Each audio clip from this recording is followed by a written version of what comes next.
Welcome to the Bill Walton Show, featuring conversations with leaders, entrepreneurs, artists, and thinkers. Fresh perspectives on money, culture, politics, and human flourishing. Interesting people, interesting things. Welcome to the Bill Walton Show. I'm Bill Walton. If you wanted to wreck America, what would you do?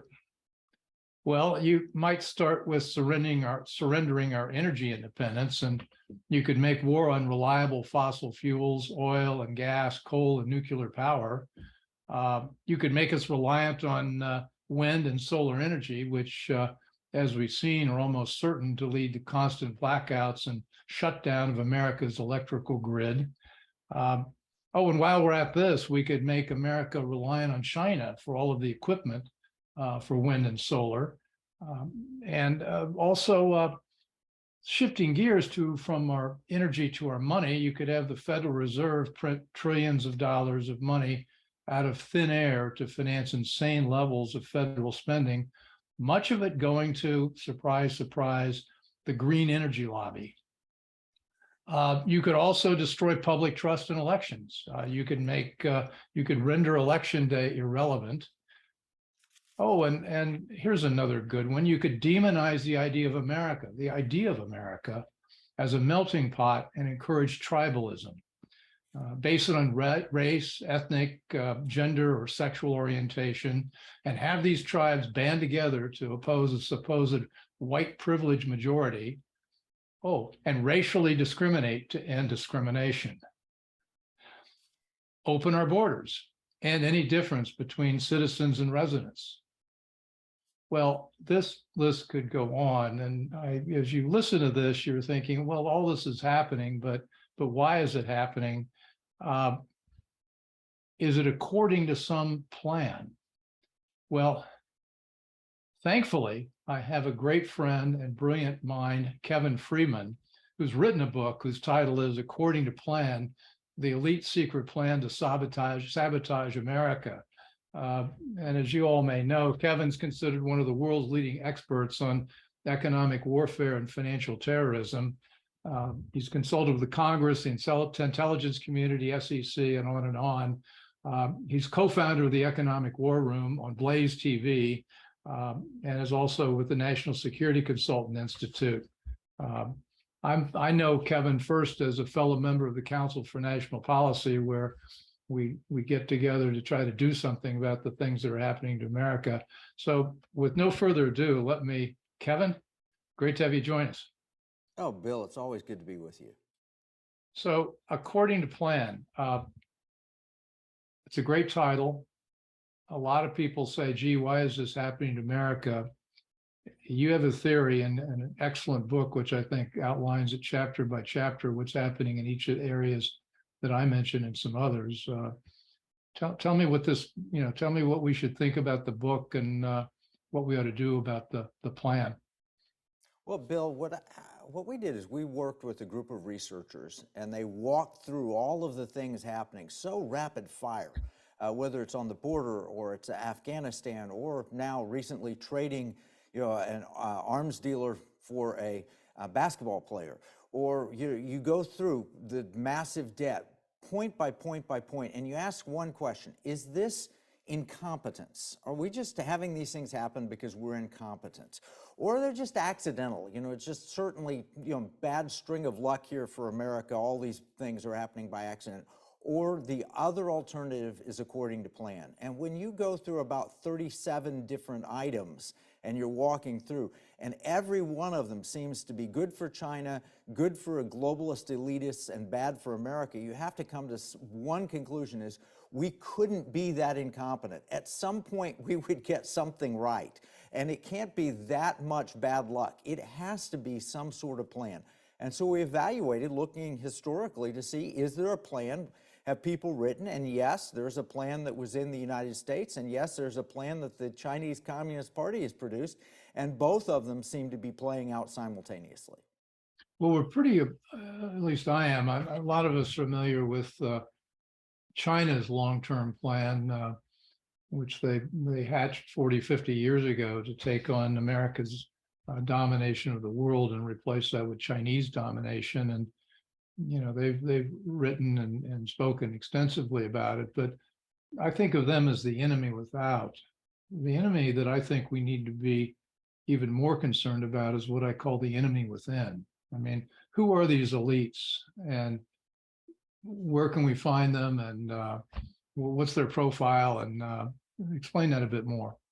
Sure. Well, just give you a historical view. I was going through my library and pulling out books and moving them around just recently, and I pulled out a book written by Gary Aldrich, written in the 1990s. He was an FBI agent assigned to the White House, and he was talking about all the depravity that was taking place in the Clinton White House and all of the plans. Detail. Yeah. Exactly. All the elite plans that were going on. This has been going on for a while. It starts, a friend of mine, he's passed away now, but Dr. W. Cleon Skousen in the 1950s wrote the book, The Naked Communist. It outlined the 45 goals of the Communist Party USA. They were entered in the Congressional Record in 1963 by a Florida congressman. It basically is, how do we destroy American society from within? And you ask who they are. Well, they're the elitists at major universities. They're the Davos crowd at Switzerland. They're now corporate leaders who used to be patriotic American citizens, but now many of our corporate leaders have been captured by this idea. And they're the ones that are running the media companies. They're the running major corporations. They're the ones leading the think tanks, most of them in government. There are a handful of really good ones left, but most of them have been elite captured. And they have one idea, and that idea is to globalize the world with the elites in charge and the rest of us kind of as serfs on their plantation. Well, I'm not sure whether it's in your book, but you allude to it. I mean, there was this, I think you know about him, there's this guy Gramsci, an Italian intellectual Marxist in the 20s and 30s, and he was the one, I think, who provided the playbook for this initially, which is that he observed that when the Russian Revolution happened, it only happened because a handful of people made it happen, and the so-called bourgeoisie, or the people, did not rise up and revolt. And so he didn't think that violent overthrow of government was going to happen. Instead, he thought you needed to take on the cultural institutions. And I think we call that the long march to the institutions. And, they embedded themselves in the universities. And then most of the people that run, and I think this is your theory, but I want to go back and forth on this a bit. A lot of the people that run these big financial companies, a lot of the people that run the big multinationals, run the universities, and all the in the State Department certainly came through these prep schools and universities where they were infused with the ideas of cultural Marxism and the basic badness of America. America's evil, and their vision of the future with them running things is much better. Does that align with the plan? Is that a root cause? 100%. For example, the elite capture of the journalism schools, just as an example. And so they take over, and now all of the news is slanted or skewed in one direction. And then people look at Fox News, which tries to be fair and balanced, and they say, well, Fox News is way far conservative right. But you actually watch Fox, and you don't see it as way far conservative right. You don't see it as far left. You see it as a little more mainstream. But the mainstream has now become the far right. And this is what Elon Musk was complaining about. Elon Musk said, there was a period in my time where I saw myself as a centrist. I saw the Republicans and the Democrats, and I was at the center. But everything has shifted so far to the left that Elon says, now I find myself allied with, I guess, Republicans, even though I don't like to think of Republican. But social media companies have been captured, elite captured. The journalism schools, once they got the educational institutions, they could enter then the business schools. And so, 20, 30 years ago, when we were investing, Bill, you would think of the Chamber of Commerce and the investors as all conservative because they believed in free market principles, because that would get the best return for the shareholders over time. Now returns aren't the number one driver. The investor is now told that they need to look out for environment, social justice, and governance, which is a quota agenda on corporate boards. So you're exactly right. They've taken this long march through the institutions, and now they've ended up in corporate world and Wall Street. Well, in my corporate world, I think I saw it first, maybe not in our company, but in a lot of big companies. They get people with these ideas, they take over the HR department, maybe the community affairs department, maybe the marketing department. They start thinking about reaching out to these other groups of people. And then we saw with the corporate governance movement, the G in environment, ESG, bringing all these other people into the boardroom, so that eventually the boardroom has become filled with people who are not really thinking about building a business, but rather bringing about a social agenda. And I think it's going to make us all a lot poorer if we don't do something about it. Now, when you were writing the book, you and I have known each other for years and find ourselves in violent agreement about all this. Was there anything when you wrote the book? I'm sure there's a lot that surprised you. I mean, but I'll tell you what surprised me. It surprised me that if you go after all these issues, the border, money, the e pluribus union, one culture, you go after the inflation, you go after energy, you go after all these things. There does seem to be a playbook, and it's applied in all these areas, and it's across the board. That surprised me. I mean, so what were your revelations? Well, I think you hit it. The hardest thing for people to capture is the idea that there might be a plan that's doing this. And when you look independently, just take the Afghanistan withdrawal. You look at that and you say, well, why would you pull the military out before you pull the civilians out? You'd think the military would be the last to leave. And you stop and you wonder why. Well, one of the reasons you do that is you leave behind a whole lot of equipment that benefits the Chinese Communist Party. And the Chinese military is going to capture a lot of that and control the airfield and so forth. Why would you do that? Why would, a man who's the president of the United States that served in the Senate from Delaware for all those years, Lunch Pail Joe, who was a good man, a common man, and then you realize, but wait a minute, this guy's son has a laptop that shows how much money he's taken from China, from Ukraine, from Russia. The media refuses to even look at any of this, and you realize this has to have been covered up. It has to have been according to a plan, because if the word really truly got out at how much this administration has sold out our nation across the board, culturally, militarily, economically, socially, you'd realize there is a plan here, and that plan has been really executed to near perfection. You're listening to the Bill Walton Show. I'm here with the great Kevin Freeman, and we're talking about his book, According to Plan, and the elites' endeavor to take over America, put themselves in charge, and basically basically enslave us. I mean, all they want is our freedom and our dignity and our wealth. That's it. If we can give that up, they'll be happy. That may be a little bit provocative, but I don't think so. Now, Kevin, you talk about a plan, and I've always resisted this idea of a conspiracy theory. And which one of our friends says, well, there may not be a conspiracy, but there are no coincidences. And, you look at all these things happening together. In the case of Biden, everybody in the Senate knew this guy was corrupt, had all kinds of deals going on. And I think they also knew pretty well that he had extensive dealings with China through Hunter.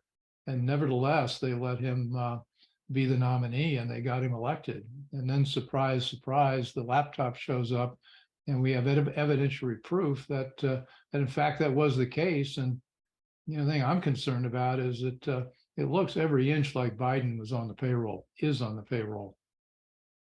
Yeah, no, it absolutely does. Now, I would suggest, the whole idea of conspiracy theory, which people say, oh, it's just a conspiracy theory. Let's substitute a different word for that, and that is worldview. Bill, I know your history. You've made films, and you've worked in the government, and you have invested money, and you have been, on Wall Street at the top levels. Everything driven by Bill Walton has to do with a pro-America, pro-free enterprise worldview. And so that's what's driving you. Had you had the educational background to where the worldview of America is horrible, you know, and you take the theory that America was designed as a racist, white supremacist nation, and the purpose of America is to dominate the planet militarily. You know, we didn't leave behind just our soldiers. We actually stole land all around the world, which of course is nonsense. But if you take a false history of America and apply it, then you can all of a sudden see why, if America is the devil, we need to do these things. We need to reduce American influence. And oh, by the way, free enterprise is the devil because it makes white people rich, and it's anti any other racial background. Well, that's nonsense. But that is the worldview that's happening. So there is a consistent worldview that America is the problem. And when you start from that, then you begin to come to the same basic solutions. You don't need a conspiracy per se. You just need to have people with a commonality of a false worldview.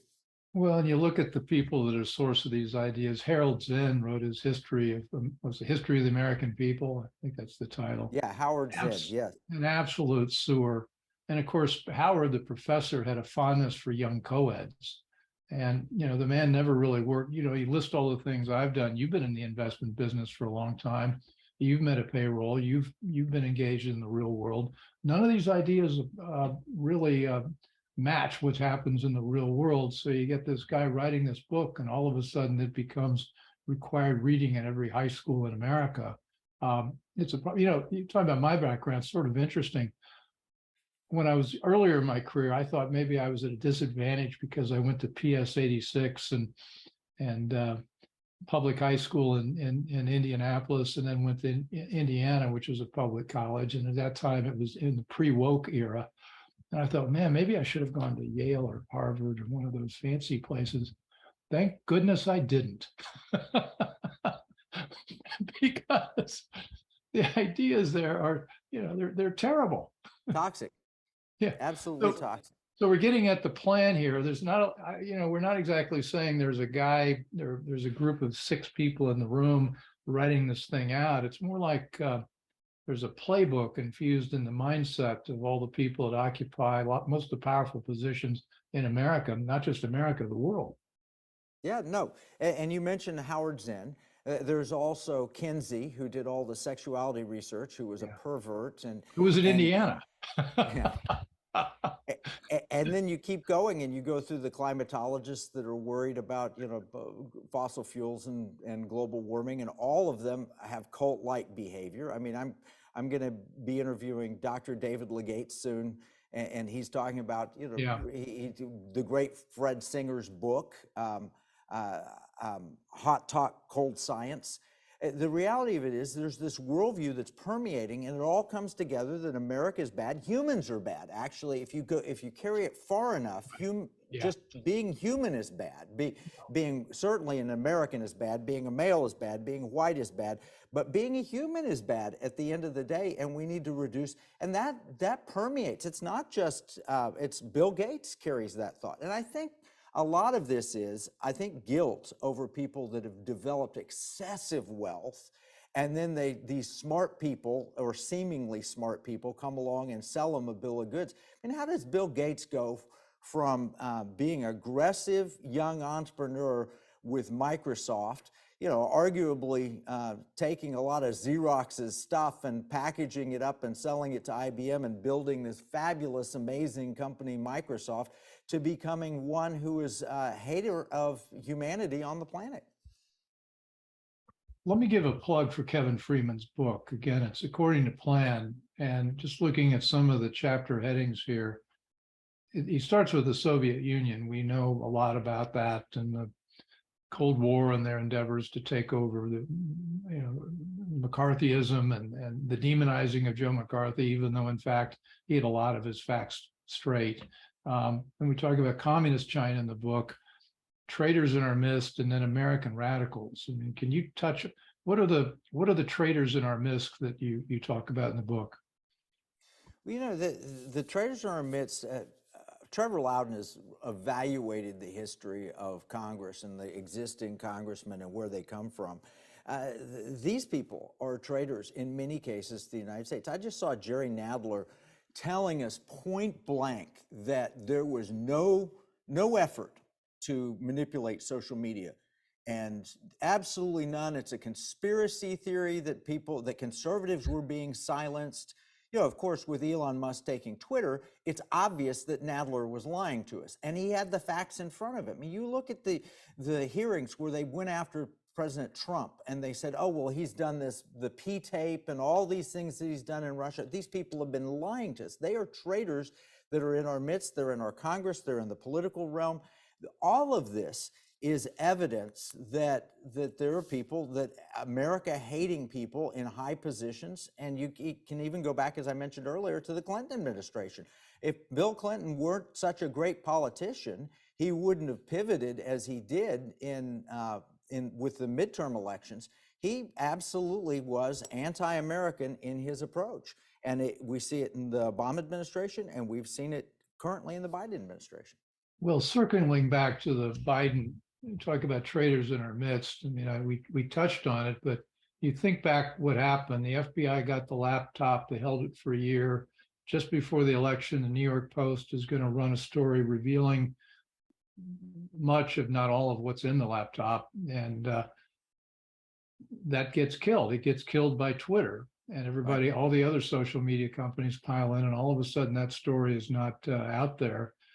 And furthermore, Twitter was acting on the outcome of many meetings they had once a week with the FBI before the 2020 election. And the FBI told them there'll be something coming out with a laptop, but ignore it. It's all Russian disinformation. And then piling on top of that, you had 51 so-called intelligence community experts and leaders who told everybody, ignore that story because this is more Russian disinformation. And you look at that list of people, I mean, former heads of the CIA, and the FBI seems to be in this up to its eyeballs, including what's happening now with the guy, I guess, from the general counsel or second in command in the legal department at Twitter, who was actually working previously and maybe continuing with the FBI. Oh, yeah. And then you have Michelle Obama telling them to cancel President Trump. And you walk through the history. And then you have Jen Psaki as press secretary saying if you get canceled by one social media company, you ought to be automatically canceled by all of them, which means that the White House would only have to influence one of them and could get you kicked off social media. Again, we don't like to use the term conspiracy because people have attached theory to it and made it, pejorative. But the reality of it is that these things all seem to be headed in the same direction. And it's the silencing of conservatives or alternative viewpoints, whether it's on climate or whether it's on politics or anything else. If you happen to have a conservative viewpoint, you don't have a right to speak. And it really is a war on free speech and a war on the American ideals. Well, right now they're killing the Twitter dump. Elon Musk has put out many of the tweets relating to the laptop and what happened with the election in 2020. And it's interesting what's happening. It's not being covered. You won't read about it in the Times. You're not going to see it on the network news. So instead of outright censorship, what they do is this is not news. It's not real. And it gets me to we've got a few minutes that I want to focus on what we do next. This gets to the real problem, I think, was where 90% of Americans are blissfully unaware of what you have written about in your book and what I've come to agree with, and that America is being led by people who we can't trust. And if that's the case, what do we do? Well, you mentioned that they've silenced it.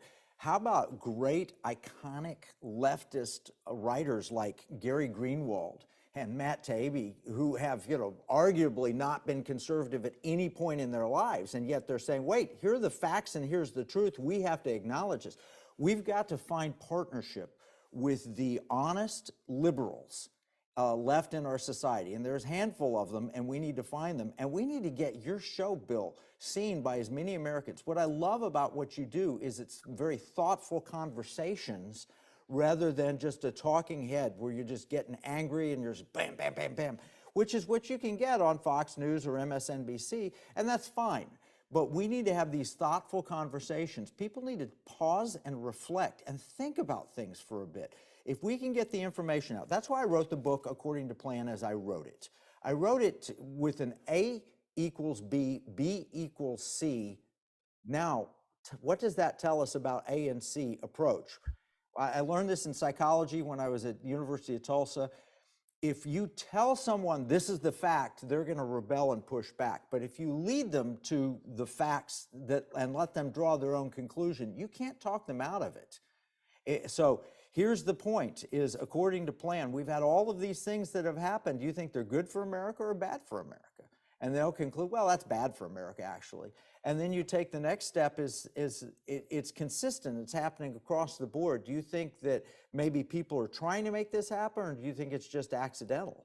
And then they'll draw the conclusion that this is according to plan. So we made this a buy one, get one free offer. You can buy a copy of this at accordingtoplanbook.com/EWR, or use the code EWR for Economic War Room, and you buy one copy for $17.76, and you get a second copy free, so you get one to read and one to hand out. It's designed for it to be the ideal way to pass this knowledge, because if we can inform America, we win. Well, you're talking about my show, your show as well. I mean, it seems to me we've got a significant number of us who've honed in on this, and my journey's been a little.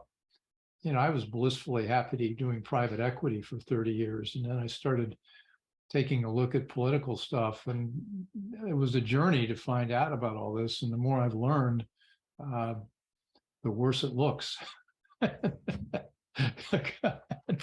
But I think for people interested in a primer that goes through all of the issues and gets to the background in each of these areas, this book is a really good place to start. And then you've also got some remedies towards the end. So before we get out of here, what's a couple things that we ought to do to begin to fight back against this plan? Well, the first thing that we mention is we remind people that America really is valuable. Deep in our hearts, we all know America is a great experiment. It's not a racist experiment. It is a great experiment in liberty. And the founders were geniuses. And so we need to show our public pride. And one way to do it is to show the flag, display the flag in some way. I've got a flag pin here. Demonstrate that you love America, because patriotism drives the left nuts. And in fact, studies have shown that children that go to 4th of July rallies tend to be more conservative and patriotic later in life. So expose your kids, grandkids, just your whole community. Say, I love America. It's still worth saving. The second thing that we talk about is we talk about weaponizing your money. That's why we formed the National Security Investment Consultant Institute. Don't invest in ESG, which destroys America. Invest in liberty, security, and values. And so we train financial advisors at Liberty University to do what you did, is to get the best return on your money, to do it in a moral fashion, to promote liberty, security, which would be national security or personal security, like our friend Frank Gaffney, and values, Western civilization, Judeo-Christian values, the golden rule kind of values. So those are a couple of things that people can do, and then pass this information along. So we have an act in here. I don't know if we could ever have the Serve the People Act enforced, but at least wake the average voter up to the idea that the people you're voting for are not your rulers. They're not even your leaders. They're your servants. The Constitution sets them up to serve the people as opposed to lead or rule the people. We didn't put a president in the White House so that he could be our boss. We put someone on there to faithfully execute the laws of the United States to support the Constitution. He's to serve us, not to rule us. Kevin, that sounds like a powerful last words. So why don't we wrap this up? We'll be continuing. I want to get.